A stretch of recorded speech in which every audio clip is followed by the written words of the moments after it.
को डिफाइन करो तो बच्चों का जनरली जो डेफिनेशन बोलते हैं कि सर किसी भी चीज़ को मांगना डिमांड है, लेकिन इकोनॉमिक्स में डिमांड एक बहुत ही वाइडर डेफिनेशन है।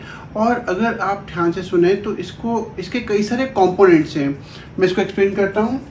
Demand is the quantity of a commodity that a consumer is willing and able to buy at each possible price during a given period of time. अब अगर आप ध्यान से देखेंगे इस डेफिनेशन में 4-5 कुछ बहुत इंपॉर्टेंट चीज़ें, जैसे कि डिमांड का मतलब क्या होगा कि एक क्वांटिटी ऑफ अ कमोडिटी, मतलब कंज्यूमर किसी कमोडिटी की कुछ क्वांटिटी को डिमांड कर रहा है which he is willing and able to buy. भाई पहली बात कि वो उस चीज़ को खरीदने के लिए रेडी होना चाहिए, उस चीज़ को खरीदने के लिए, उस पर पैसा खर्च करने के लिए तैयार होना चाहिए। एंड एबल टू बाय, उसके पास इतनी कैपेसिटी होनी चाहिए, इतनी परचेजिंग पावर होनी चाहिए कि वो उस चीज़ को खरीद सके। भाई सीधी सी बात है कि मेरी जेब में 200 रुपये पड़े और मैं कहूँगा कि मुझे मर्सिडीज़ कार खरीदनी है, तो हम इसको डिमांड नहीं कहेंगे, क्योंकि मेरे पास विलिंगनेस तो है बट मेरे पास एबिलिटी नहीं है। सिमिलरली मेरे पास कुछ करोड़ रुपए पड़ा है but I don't want to spend the money, मैं पैसा खर्च करने को तैयार नहीं, इसको भी डिमांड नहीं बोलेंगे because I am able to buy the good but I don't have the willingness to spend money on the good. मैं उस चीज़ पे पैसा खर्च नहीं करना चाहता, इसको भी डिमांड नहीं बोलेंगे। तो डिमांड का मतलब क्या हो गया? बेसिकली किसी भी कमोडिटी की कुछ क्वांटिटी जो एक कंज्यूमर विलिंग है, तैयार है एंड कैपेबल है खरीदने के लिए, उसकी क्षमता है एट ईच पॉसिबल प्राइस। जब भी हम डिमांड की डेफिनेशन को डिफाइन करते हैं तो हमारे को प्राइस को इंक्लूड करना बहुत इंपॉर्टेंट है कि हम इस कमोडिटी की इतनी क्वांटिटी को इस पर्टिकुलर प्राइस पे डिमांड कर रहे हैं, तभी डिमांड की डेफिनेशन कंप्लीट होती है। अगर आपने प्राइस को मेंशन नहीं करा तो डिमांड की डेफिनेशन इनकम्प्लीट मानी जाएगी। एंड अगला जो लास्ट कंपोनेंट है वो है during a given period of time. भाई अगर मैं ये कहता हूँ कि मेरे को आज से 25 साल के बाद मुझे एक मर्सिडीज़ कार खरीदनी है, no this is not demand, क्योंकि जो टाइम पीरियड में बोल रहा हूँ वो बहुत ज़्यादा वास्ट है। So within a reasonable period of time I should be willing and able to buy the good at a possible price during a given period of time. एक reasonable time period के अंदर अगर मैं उस चीज़ को खरीदने के लिए तैयार हूँ, कैपेबल हूँ और मैं कुछ यूनिट खरीद रहा हूँ, तो उसको हम डिमांड बोलते हैं। भाई अभी हमने पढ़ा डिमांड क्या होता है, अब हम पढ़ेंगे डिमांड के डिटर्मिनेंट्स। कौन कौन से ऐसी चीज़ें हैं जो आपकी डिमांड को अफेक्ट करती है। भाई जब एक कंज्यूमर मार्केट में जाता है तो वो बहुत सारी चीज़ों को अनइंटेंशनली, मतलब कहीं उसके दिमाग में होता नहीं, पर वो कहीं ना कहीं बहुत सारी चीज़ों को ध्यान में रखकर मार्केट में गुड को खरीदने जाता है कि भाई गुड का प्राइस क्या है, कौन उस गुड की कितनी कीमत है जो उसको खरीदने वाला है, अगर जो भी वो गुड खरीद रहा है उसकी सब्स्टिट्यूट गुड का प्राइस कितना है। सपोज आप एक फ़ोन खरीदने जा रहे हो तो आप कहीं ना कहीं किसी बाकी जो फ़ोन है जो उसके उस फ़ोन की रेंज में आते हैं उनका प्राइस कितना है, कॉम्प्लीमेंट्री गुड का प्राइस कितना है, इनकम, कंज्यूमर की इनकम कितनी है, देन कंज्यूमर का जो टेस्ट है, कंज्यूमर की जो टेस्ट एंड प्रेफरेंसेस हैं वो कैसे हैं। भाई अगर सपोज जो कंज्यूमर है कोल्ड ड्रिंक खरीदने जाता है मार्केट में और उसको कोक ज़्यादा पसंद है तो वो कोक को खरीदेगा, अगर उसको पेप्सी ज़्यादा पसंद है तो वो पेप्सी को खरीदेगा। तो कंज्यूमर की डिमांड को अफेक्ट करने वाला टेस्ट एंड प्रेफरेंस एक बहुत इंपॉर्टेंट फैक्टर है। अगला point, expectation of change in price in the future. आगे जाके जो भी गुड वो खरीदने वाला है उसके प्राइस पर क्या अफेक्ट होने वाला है। अगर उसे लगता है कि आगे जाकर वो गुड महंगी होने वाली है तो वो अभी उस गुड को ज़्यादा खरीद लेगा, क्योंकि आगे जब अगर वो वेट करेगा तो उसको गुड महंगी मिलेगी। लेकिन अगर उसको पता चलता है कि वो गुड आगे जाके सस्ती होने वाली है तो वो अभी वेट करेगा, जिससे कि जब उस गुड का प्राइस कम हो जाए तब वो खरीदे। ये कुछ इंपॉर्टेंट फैक्टर्स हैं जो कंज्यूमर की डिमांड को अफेक्ट करते हैं। ओके बच्चों, जो डिमांड का सबसे पहला डिटर्मिनेंट, जो सबसे इम्पॉर्टेंट फैक्टर है जो किसी भी कंज्यूमर की डिमांड को अफेक्ट करता है वो है प्राइस। भाई सीधी सी बात है कि प्राइस का और डिमांड का इनवर्स रिलेशन है, मतलब अगर कोई भी चीज़ का प्राइस बढ़ेगा तो उस गुड की डिमांड कम होगी, सिमिलरली अगर उसका प्राइस कम होगा तो उसकी डिमांड बढ़ेगी। तो एक बहुत सिंपल सा फिगर के थ्रू आप इसे समझ सकते हैं। ये प्राइस है 1 2 3 4 5 लिख दिया, तो जब प्राइस 1 रुपी था तो क्वांटिटी 5 थी, प्राइस बढ़ा तो क्वांटिटी डिमांड कम होकर 4 हो गई, प्राइस और बढ़ा डिमांड और कम हो गई। तो आप इसको सिर्फ बहुत ही सिंपल टेबल से आप इसको समझ सकते हैं। आपको प्राइस में 1 2 3 4 5 लिखना है, डिमांड में आपको 5 4 3 2 1 लिखना है। अगर ये था उसका टैबुलर प्रेजेंटेशन। अगर आप इसका ग्राफिकल प्रेजेंटेशन समझेंगे तो डिमांड कर्व का जो शेप है वो जनरली इनवर्सली स्लोप्ड होता है, नेगेटिवली स्लोप भी बोलते हैं। नेगेटिव स्लोप का मतलब क्या हो गया कि कोई भी ऐसे दो वेरिएबल्स जिनमें इनवर्स रिलेशनशिप है, मतलब अगर एक वेरिएबल बढ़ता है और दूसरा वेरिएबल कम होता है, जैसे यहाँ पे प्राइस बढ़ रहा है, क्वांटिटी डिमांड कम हो रही है, तो जो कर्व का शेप है, जो डिमांड कर्व का शेप है वो नेगेटिवली स्लोप बनेगा। तो अगर आप इस कर्व को ध्यान से देखेंगे, हमने वाई एक्सिस पे प्राइस ले लिया और एक्स एक्सिस पे हमने क्वांटिटी ले ली। तो जब प्राइस 1 था तो डिमांड 5 थी, जैसे प्राइस बढ़ा 2 हुआ, डिमांड कम हो गई 4 हो गई, प्राइस और बढ़ा डिमांड और कम हो गई। तो इस तरीके से demand curve will always be negatively sloped curve which shows inverse relationship between price and quantity demanded of a good. Okay बच्चों, जो सेकेंड डिटर्मिनेंट है डिमांड का वो है हमारा प्राइस ऑफ रिलेटेड गुड। इसको हम दो पार्ट में डिवाइड कर सकते हैं। पहला हो जाता है सब्स्टिट्यूट गुड और दूसरा हो जाता है कॉम्प्लीमेंट्री गुड। पहले हम सब्स्टिट्यूट गुड को पढ़ेंगे। भाई सब्स्टिट्यूट गुड होता क्या है? सब्स्टिट्यूट गुड वो गुड्स होती हैं जो आप एक दूसरे की जगह पे सब्स्टिट्यूट कर सकते हैं। सो इंग्लिश में these are the goods which can be substituted in place of one another. For example Coke and Pepsi. ऐसा बहुत होता है कि आप दुकान पे कोई ठंडा लेने गए, कोई कोल्ड ड्रिंक लेने गए, आपने कोक डिमांड करा, वहाँ पे है नहीं, तो आप कहेंगे कि भैया ठीक है पेप्सी दे दो।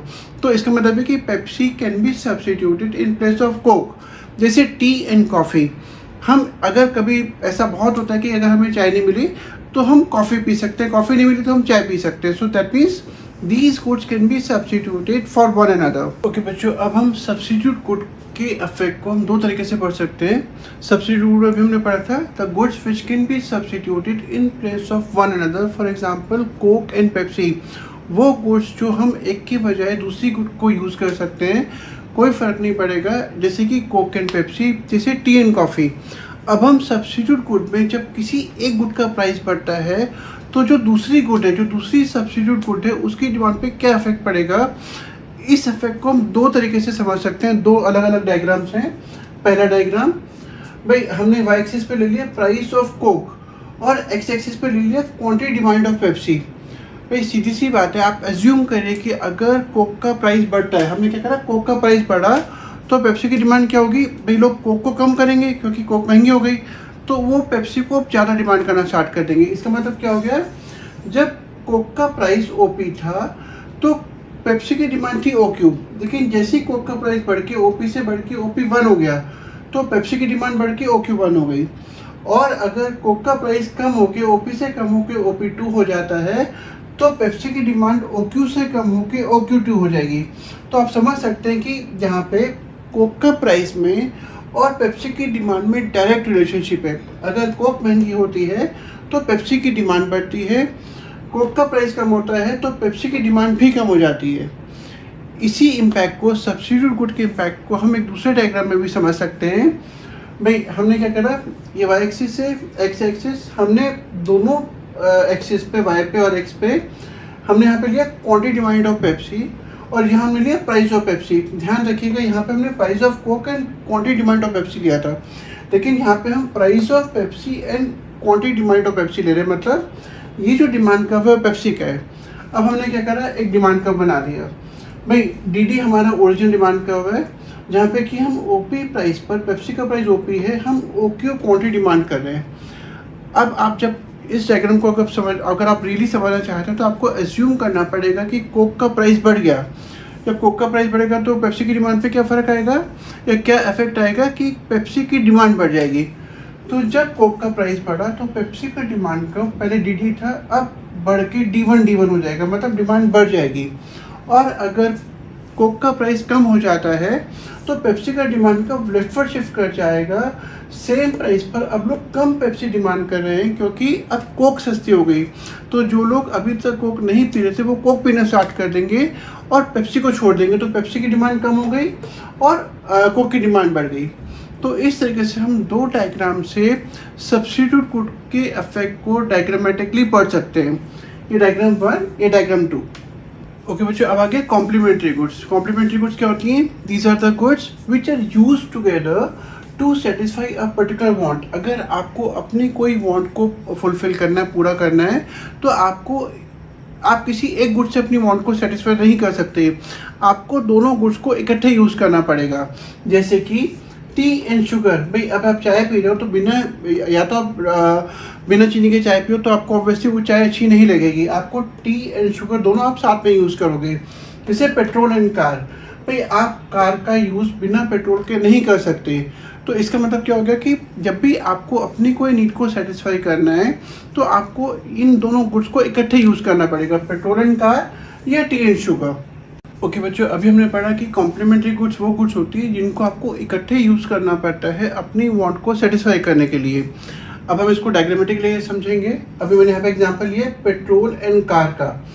भाई अगर आप ध्यान से देखेंगे कि पेट्रोल और कार, पेट्रोल के प्राइस में और कार की डिमांड में नेगेटिव रिलेशनशिप है कि अगर पेट्रोल का प्राइस बढ़ेगा तो कार की डिमांड कम होती है, पेट्रोल का प्राइस कम होगा तो कार की डिमांड बढ़ेगी। भाई लोगों के लिए ज़्यादा आसान हो जाएगा कारें खरीदना, तो पेट्रोल का प्राइस कम होने पे कार की डिमांड बढ़ेगी।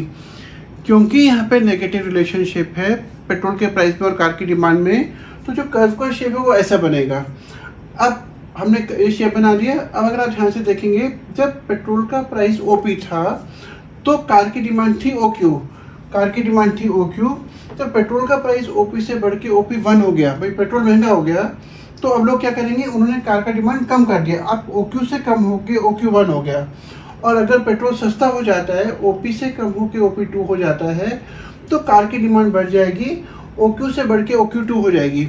अगर आप ध्यान से थोड़ा देखें तो आपको पता चलेगा कि पेट्रोल के प्राइस में और कार की डिमांड में इनवर्स रिलेशनशिप है।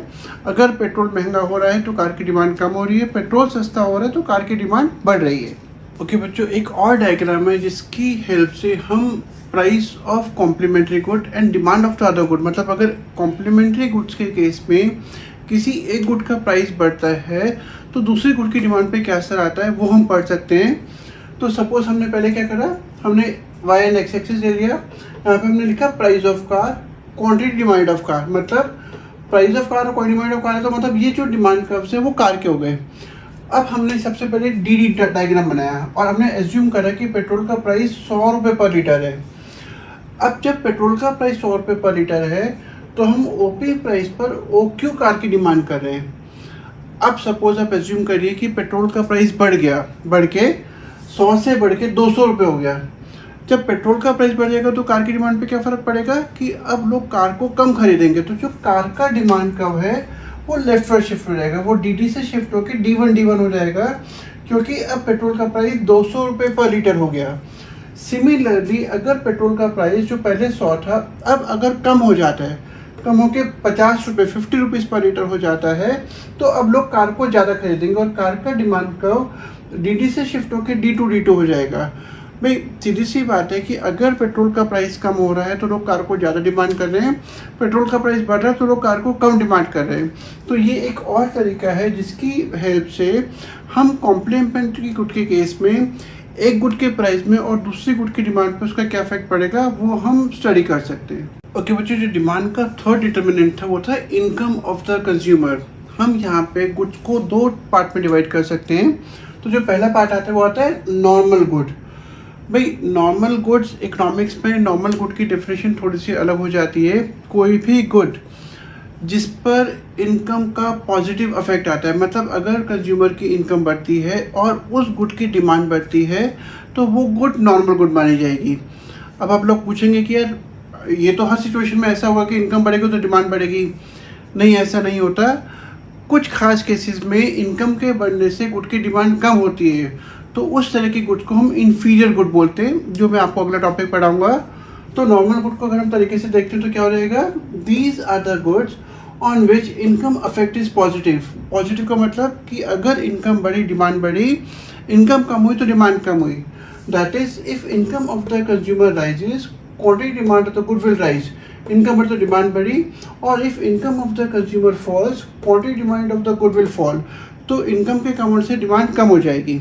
इस तरह की गुड्स को हम नॉर्मल गुड में काउंट करते हैं। ओके बच्चों, अगर हम नॉर्मल गुड को डायग्रामेटिकली एक्सप्लेन करें तो भाई मैंने भी आपको बताया कि कोई भी दो वेरिएबल्स अगर उन वेरिएबल्स में वेरिएबल ए है वेरिएबल वाई है, ए या बी है, और अगर दोनों वेरिएबल्स में पॉजिटिव रिलेशन है, मतलब कि अगर एक वेरिएबल बढ़ता है और दूसरा वेरिएबल भी बढ़ता है, या एक वेरिएबल कम होता है दूसरा वेरिएबल भी कम होता है, तो ऐसे केस में जो कर्व का शेप है वो ऐसा बनेगा, मतलब स्ट्रेट लाइन बनेगा।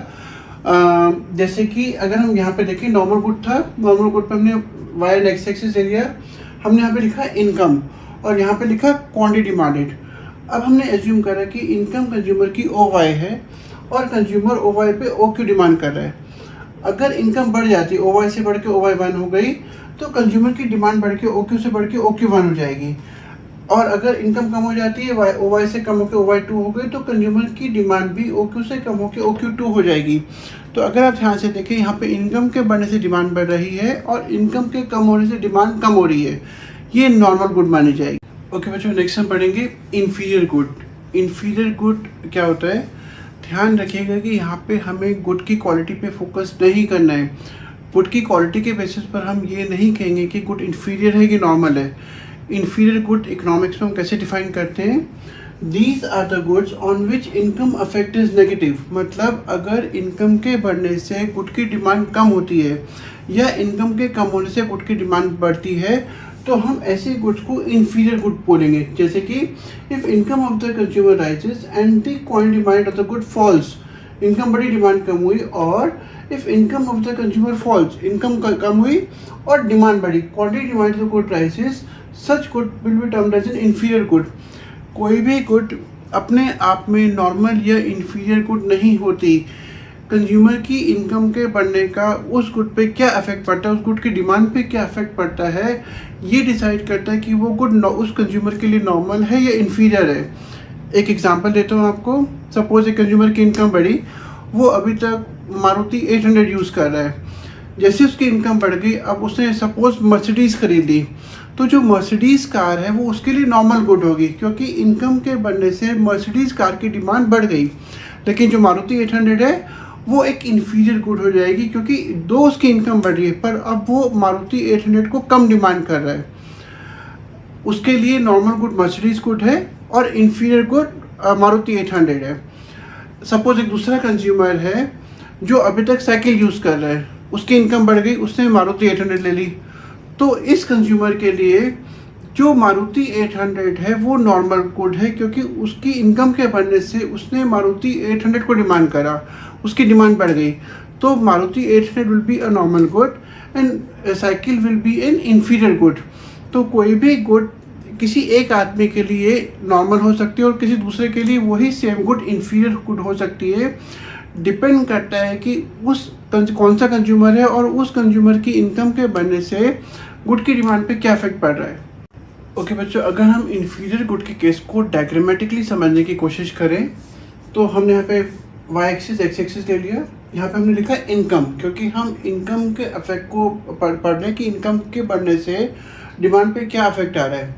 सपोज हमने क्या करा, पहले एज्यूम करा, भाई पहले तो आप ये ध्यान रखिएगा कि आपको पहले ये समझना है कि दो वेरिएबल्स हैं, जैसे यहाँ पे वेरिएबल इनकम एंड डिमांड, इन दोनों में कैसी रिलेशन है। अगर दोनों में पॉजिटिव रिलेशन है तो आप सीधा करिए, आप कर्व का शेप ऐसे बना दीजिए। लेकिन अगर नेगेटिव रिलेशनशिप है तो आप कर्व का शेप ऐसे बनाइए।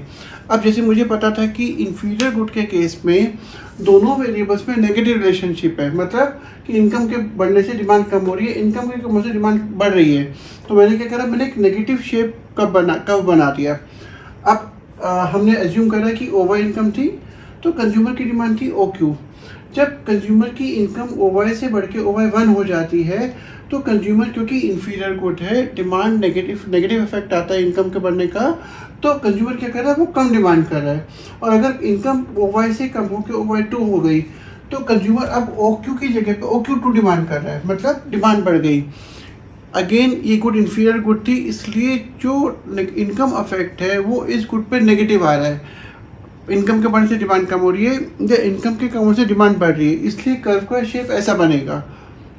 ओके बच्चों, जो डिमांड का अगला डिटर्मिनेंट था वो था taste and preferences of the consumer. भाई कंज्यूमर का जो टेस्ट है, जो प्रेफरेंसेस है, अगर वो किसी गुड के लिए पॉजिटिव चेंज होते हैं, मतलब सपोज एक कंज्यूमर है, अब उसको कोक ज़्यादा पसंद आने लगी तो ऑब्वियसली वो क्या करेगा, अब वो कोक को ज़्यादा डिमांड करेगा।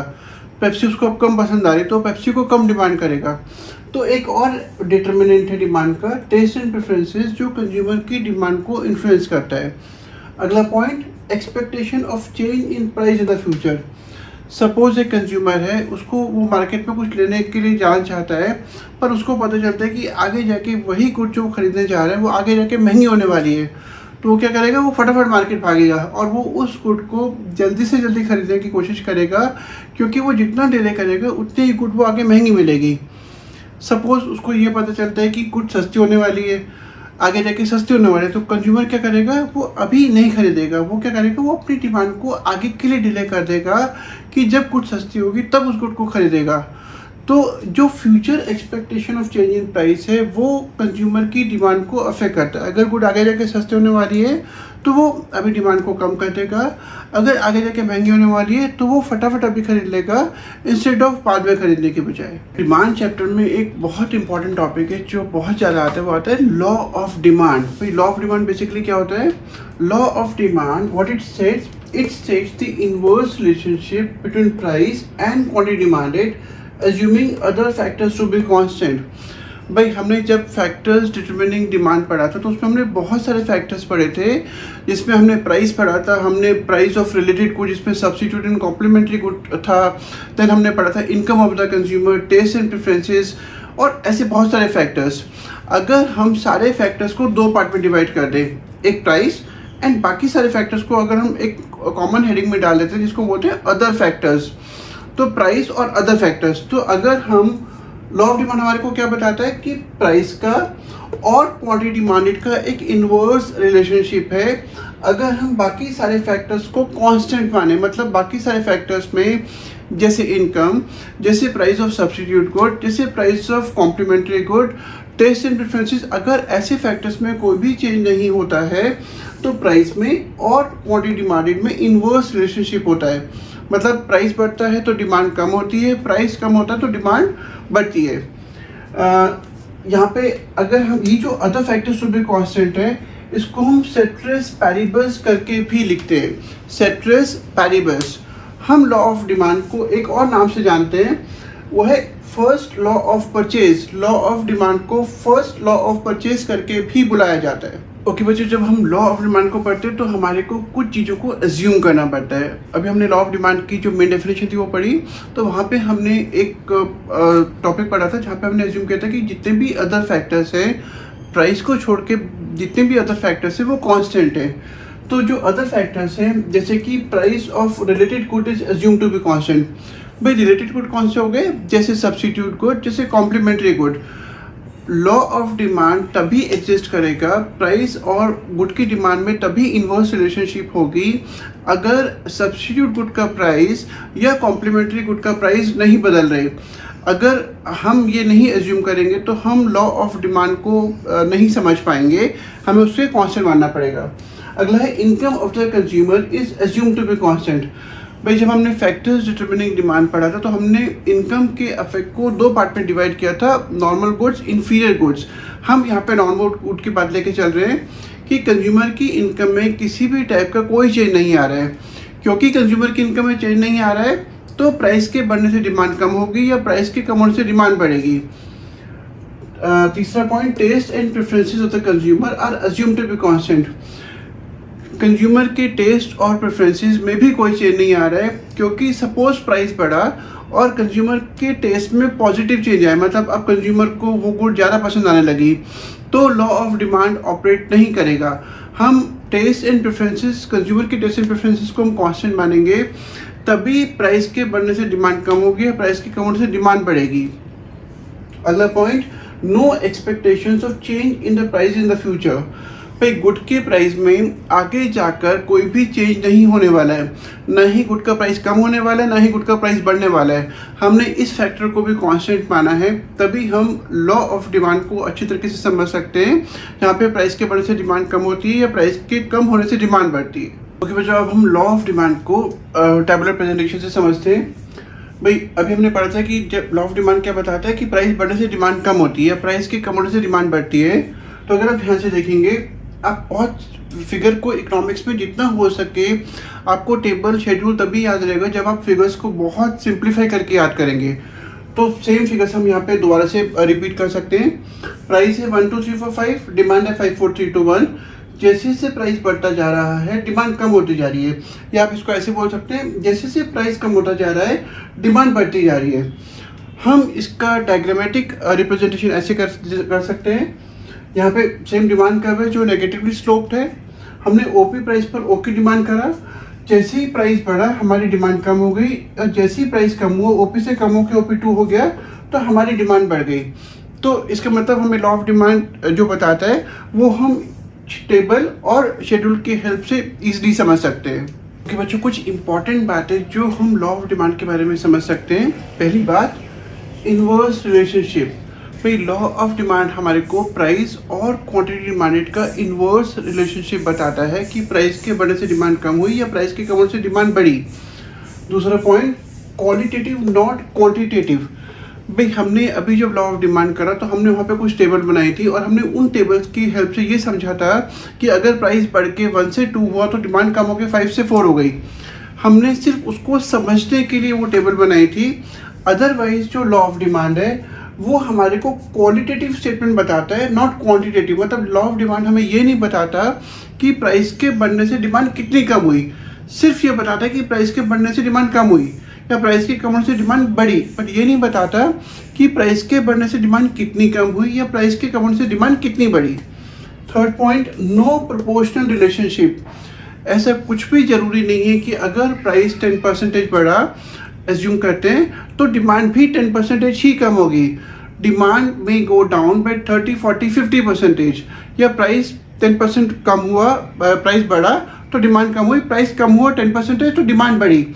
तो ऐसा कुछ नहीं है कि प्राइस के जो प्रोपोर्शनल चेंज है और डिमांड का जो प्रोपोर्शन चेंज है वो सेम होगा।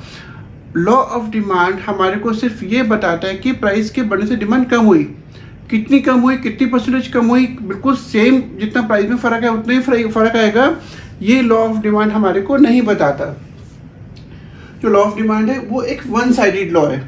भाई लॉ ऑफ डिमांड हमें ये तो बताता है कि प्राइस के बढ़ने से डिमांड कम हुई या प्राइस के कम होने से डिमांड बढ़ी, बट लॉ ऑफ डिमांड हमें ये नहीं बताता कि डिमांड के बढ़ने से प्राइस पे क्या फ़र्क पड़ता है। आप ज़रा ध्यान से सुनिएगा, अगर डिमांड बढ़ती है तो प्राइस भी बढ़ता है।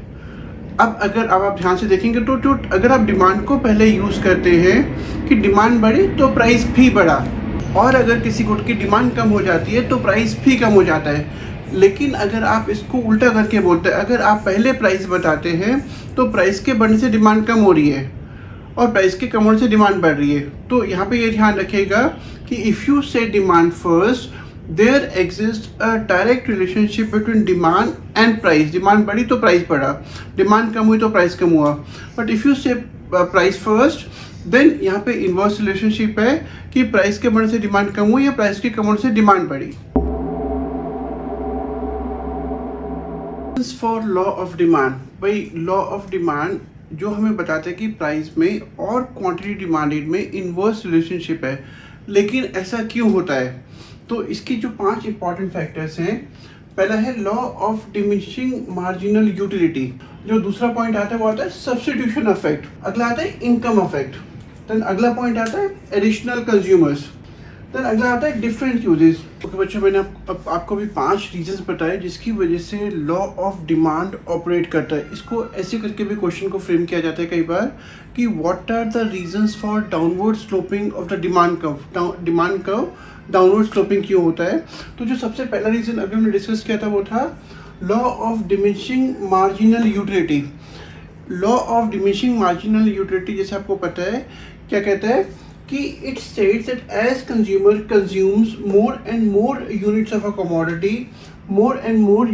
Commodity satisfaction derived from every successive unit declines. जैसे जैसे कंज्यूमर उस कमोडिटी की और यूनिट्स को कंज्यूम करता है तो हर जो अगली यूनिट है उससे मिलने वाला सेटिस्फैक्शन कंज्यूमर को कम मिलता है, जो सेटिस्फैक्शन है वो डिक्लाइन करता है। So demand for a commodity depends on it's utility. भाई सीधी सी बात है कि कंज्यूमर कोई चीज़ को कब खरीदेगा, जब उस गुड की यूटिलिटी उसको बहुत ज़्यादा मिल रही है, उसको अच्छी मिल रही है, तभी वो उस गुड को खरीदेगा। अगर उससे कोई भी टाइप की यूटिलिटी नहीं मिल रही है तो कंज्यूमर उस गुड को नहीं खरीदेगा। लेकिन अब प्रॉब्लम कहाँ पर आती है कि सपोज कंज्यूमर ने क्या करा कि सपोज कंज्यूमर ने पहली यूनिट खरीदी से गुड का प्राइस 10 रुपये, एज्यूम करते हैं कि गुड का प्राइस 10 रुपये है और कंज्यूमर को मिलने वाला सेटिस्फेक्शन 10 यूटिल्स का है, 10 यूटिल का सेटिस्फेक्शन मिल रहा है। लेकिन जब अब कंज्यूमर दूसरी यूनिट खरीदेगा तो obviously because of law of DMU उसको मिलने वाला सेटिस्फेक्शन थोड़ा कम होगा। हम एज्यूम करते हैं कि उसको सपोज 8 यूटिल का सेटिस्फेक्शन मिला। भाई पहली यूनिट के लिए 10 रुपये पे कर दिए थे क्योंकि उसको 10 यूटिल का सेटिस्फेक्शन मिला, लेकिन दूसरी यूनिट को कंज्यूम करने से उसको उतना सेटिस्फेक्शन नहीं मिल रहा है। तो ऑब्वियसली कंज्यूमर दूसरी यूनिट के लिए वो सेम पैसा पे नहीं करेगा जो उसने पहली यूनिट के लिए करा। वो दूसरी यूनिट को तभी खरीदेगा जब उसका प्राइस कम हो जाए, एंड सो ऑन। जैसे जैसे कंज्यूमर और एक्स्ट्रा कंज्यूम करता जाएगा वैसे वैसे मिलने वाला सेटिस्फेक्शन डिक्लाइन करता जाएगा, and consumer will buy additional units only when he gets them at a lower price. Price पे करना है वो पहले से कम है, otherwise he will not buy the good. So law of DMU is one of the reason because of which law of demand operates या demand का downward sloping होता है। ओके बच्चे, जो दूसरा रीज़न है जिसकी वजह से लॉ ऑफ डिमांड ऑपरेट करता है या डिमांड का डाउनवर्ड स्लोपिंग होता है वो है सब्स्टिट्यूशन इफेक्ट। भाई पहले तो हम ये समझते हैं कि होता क्या है। It refers to substituting one commodity in place of other when it becomes relatively cheaper. Suppose दो commodities हैं, पेप्सी एंड कोक, हमने दो ऐसे एग्जाम्पल ले ली जो एक दूसरे के सब्स्टिट्यूट है। अब दोनों का सपोज हम शुरू में प्राइस मान के चलते हैं कि दोनों का प्राइस से 50 रुपये पर लीटर है, 50 रुपये की लीटर की बॉटल है। अब क्या हुआ कि पेप्सी का प्राइस कम हो गया। ध्यान रखिएगा कि कोक की डिमांड में कोई फ़र्क नहीं, कोक के प्राइस में कोई फ़र्क नहीं आया है, बट पेप्सी का प्राइस कम हो गया तो Pepsi will become comparatively cheaper to Coke. Pepsi Coke के मुकाबले में चीप हो जाएगी तो लोग क्या करेंगे, वो कोक की जगह पे पेप्सी को सब्स्टिट्यूट करना स्टार्ट कर देंगे। जब पेप्सी रिलेटिवली चीप हो जाएगी, कंपैरेटिवली चीप हो जाएगी तो लोग क्या करेंगे, लोग कोक की जगह पे पेप्सी को सब्स्टिट्यूट करना स्टार्ट कर देंगे क्योंकि अब जो पेप्सी है वो कंपैरेटिवली चीपर हो गई है। ध्यान रखिएगा यहाँ पे कोक के प्राइस में कोई फ़र्क नहीं आया, बट बिकॉज पेप्सी चीप हो गई, कंपैरेटिवली चीप हो गई, जो एक अच्छा सब्स्टिट्यूट है, तो पेप्सी की डिमांड बढ़ जाएगी because people consuming Coke will start substituting Pepsi for Coke, and इस तरीके से पेप्सी की डिमांड बढ़ेगी। तो it becomes relatively cheaper as compared to its substitute. As a result, demand for a commodity rises. For example, Pepsi and Coke. Okay बच्चों, जो तीसरा reason है लॉ ऑफ डिमांड के ऑपरेट करने का या डिमांड कर्व के डाउनवर्ड स्लोपिंग होने का, वो है इनकम अफेक्ट। इसका मतलब, पहले हम इसका मतलब समझते हैं क्या कह रहे हैं। Refers to affect on demand when real income of the consumer changes due to change in price of the given commodity. जब कंज्यूमर की रियल इनकम क्या होता है, परचेजिंग पावर, उसके खरीदने की क्षमता, जब उस पर फ़र्क आता है due to change in price of the commodity के प्राइस में चेंज आने से जब कंज्यूमर की परचेजिंग पावर में फ़र्क आता है तो इसको हम इनकम इफेक्ट बोलते हैं। इसको मैं एग्जांपल से समझते हैं, थोड़ा ध्यान से सुनिएगा। भाई कंज्यूमर की इनकम 100 है, सपोज हम जो भी गुड खरीद रहे हैं, कंज्यूमर जो भी गुड खरीद रहा है उसका प्राइस 20 रुपये पर यूनिट है। भाई सीधी सी बात है, 100 रुपये है, 20 रुपये का प्राइस है तो वो 5 यूनिट खरीद पाएगा। अब क्या हुआ, अब कंज्यूमर की इनकम अभी भी 100 है। अब इसके बाद की सिचुएशन पर प्राइस कम हो गया। जब प्राइस कम हो जाएगा तो कंज्यूमर की जो रियल इनकम है, रियल इनकम मैंने भी आपको बताया परचेजिंग पावर, कि वो अब और ज़्यादा खरीद पाएगा। तो जब प्राइस कम हो जाएगा तो he will be in a position to buy more units of the good, अब वो ज़्यादा यूनिट्स खरीद पाएगा। ध्यान से देखिएगा, कंज्यूमर की मनी इनकम में कोई भी फ़र्क नहीं आया है, बट कंज्यूमर की रियल इनकम बढ़ गई क्योंकि गुड का प्राइस कम हो गया। तो रियल इनकम के बढ़ने को हम इनकम इफेक्ट में काउंट करते हैं। तो मतलब क्या हुआ कि जब प्राइस कम हुआ तो कंज्यूमर ज़्यादा खरीद रहा है, जो हमारे को लॉ ऑफ डिमांड बताता है कि अगर प्राइस कम होगा तो कंज्यूमर ज़्यादा खरीदेगा। अगर हम इसको उल्टा भी लेके चलते हैं, सपोज प्राइस बढ़ गया तो अब कंज्यूमर कम खरीद रहा है। Again the same relationship which is stated by law of demand when price rises demand falls, when price falls demand rises। फिर बच्चों जो लास्ट इंपॉर्टेंट रीजन है लॉ ऑफ डिमांड के ऑपरेट करने का, वो है डिफरेंट यूजेस। भाई ये पॉइंट क्या कहता है, when price of such goods falls like electricity, milk etc, it induces consumers to buy more of them। भाई कुछ ऐसी गुड्स होती हैं जो आप कई जगह पे यूज करते हो, जैसे इलेक्ट्रिसिटी, जैसे मिल्क। तो जब ऐसी कमोडिटीज का प्राइस कम होगा तो ऑब्वियसली कंज्यूमर क्या करता है, वो उन गुड्स को ज़्यादा खरीदना स्टार्ट करेगा, क्योंकि वो उन गुड्स को कई जगहों पे यूज़ कर सकता है। भाई जैसे मिल्क का एग्जांपल ले लीजिए।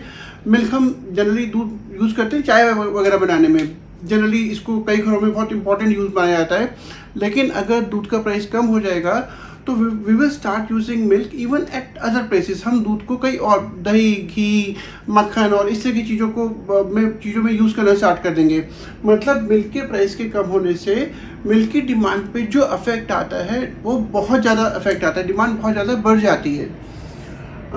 इसी तरीके से अगर प्राइस बढ़ा तो consumer will restrict their uses to only important ones. अगर ऐसी गुड्स महंगी होती तो कंज्यूमर क्या करता है, वो अपने यूज़ को रिस्ट्रिक्ट कर देगा, वो सिर्फ इम्पॉर्टेंट जगहों पे उन गुड्स को यूज़ करेगा, क्योंकि अब वो गुड्स कंपैरेटिवली महंगी हो गई है। अब हम कर रहे हैं exceptions to law of demand. भाई लॉ ऑफ डिमांड जो हमें ये बताता है कि प्राइस बढ़ा तो डिमांड कम हुई, प्राइस कम हुआ तो डिमांड बढ़ी। बट कुछ ऐसी सिचुएशंस हैं जहाँ पे प्राइस के बढ़ने से डिमांड कम नहीं होती या प्राइस के कम होने से डिमांड नहीं बढ़ती। जैसे कि सबसे पहले जो एक्सेप्शन आती है वो आती है गिफिन गुड। भाई गिफिन गुड एक special category of inferior good होता है। गिफिन गुड इंफीरियर गुड ही होता है, बट एक खास कैटेगरी होता है जहाँ पे क्या होता है कि जब गुड का प्राइस बढ़ा तो उस गुड की डिमांड बढ़ती है, या उस गुड का प्राइस कम हुआ तो डिमांड भी कम होगी। गिफिन इफेक्ट जो था वो सर रॉबर्ट गिफिन ने इसको इंट्रोड्यूस किया था। ब्रिटेन में एक बार क्या हुआ कि कभी जब कॉर्न का प्राइस, कॉर्न वहाँ पे जो मेन डाइट है, जब उसका प्राइस बढ़ना स्टार्ट हो गया तो बहुत सारे लोग ऐसे थे जिन्होंने कॉर्न को कंज्यूम करने के लिए बाकी सारी गुड्स के कंजम्पशन को कम करना स्टार्ट कर दिया। अब अगर आप ध्यान से देखेंगे कि कॉर्न का प्राइस बढ़ रहा है पर फिर भी लोगों ने क्या करा, क्योंकि कॉर्न उनकी मेन डाइट है। भाई जैसे हमारे यहाँ पर रोटी या चावल हम मेन खाते हैं, वहाँ पे कॉर्न को मेन खाया जाता है, क्योंकि उनकी कॉर्न मेन डाइट है। तो उन्होंने क्या करा, बाकी गुड्स के कंजम्पशन को कम कर दिया, जिससे कि वो ज़्यादा पैसा कॉर्न के लिए बचा सके। कॉर्न का प्राइस बढ़ रहा है पर फिर भी कॉर्न की डिमांड बढ़ रही है, तो यहाँ पे इसको बोलते हैं गिफिन गुड। इस तरह की गुड्स को हम गिफिन गुड बोलते हैं।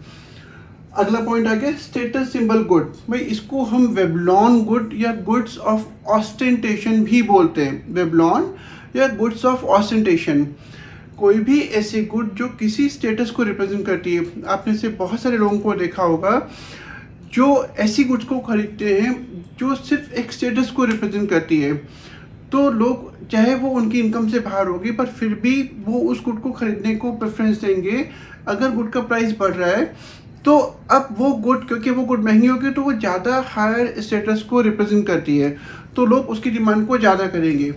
अगर गुड का प्राइस कम हो रहा है तो लोग उसकी डिमांड को कम करेंगे, क्योंकि अब वो एक लोअर स्टेटस सिंबल गुड है, वो एक हाई स्टेटस को रिप्रेजेंट नहीं करती। मतलब प्राइस के बढ़ने से स्टेटस सिंबल गुड की डिमांड बढ़ रही है। आप जितने भी महंगी महंगी ब्रांड्स हैं, गुची है या अरमानी है या आईफोन्स है या महंगी महंगी कार है, वो इस तरह की गुड्स पे आती हैं कि प्राइस के बढ़ने के बाद भी उनकी डिमांड बढ़ती है। अगला है फियर ऑफ शॉर्टेज।